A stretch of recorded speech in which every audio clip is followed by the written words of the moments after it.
Sonic. Lab. TV. Hey, look what we got here.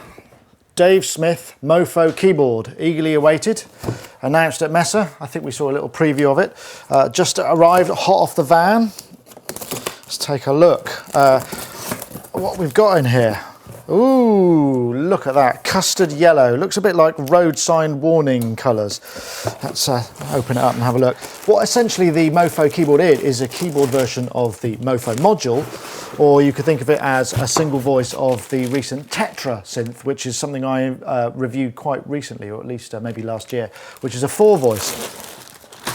Now, this little chap obviously just takes the Dave Smith sound, which is 2 oscillators on this particular model, each with their own sub-oscillators, gives you quite a lot of beef. 3 envelopes, plenty of knobs and controller, and puts it in a little tiny and very cute package. So what I'd like you to do is, if you've got any questions that you'd like answered about the Mopho keyboard, just leave a comment below the video in the space provided, and we'll endeavour to incorporate any of those questions into the review. Obviously, we'll be doing our usual thorough job, but if there's anything specifically you want us to check out, please do, and we'll put in the review, as I say. So I'm going to fire this up. Let's have a look. Oh, actually, we should just see what else is in the box. Oh, yeah, printed manual. Always nice to see in this day of electronic ages. They've not been skimping on paper and print like everybody else does.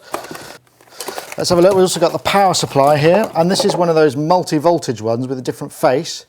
So just take that one off. Let's put the UK plug face on it. Nice and simple. Nice touch, that. Right, let's plug it in and see what it looks like with the lights on. Right, just going to turn it on. Ooh, lovely. Look at that. Yellow LEDs to match the colour scheme. That's very pretty, isn't it? Let's play a couple of sounds. Tweak the filter. As you can hear, it's got the sort of sequencer stroke arpeggiator like the Tetra. We'll just look at the front panel.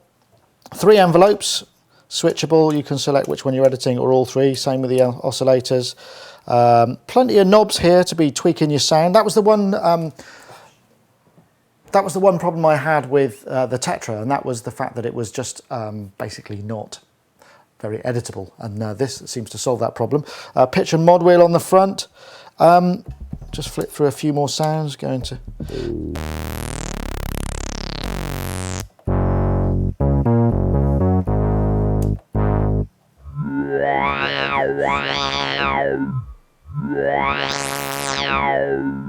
sounds kind of like how I'd expect from the Mopho. I've come to expect a decent sound out of these things, and at first listen, it sounds very familiar.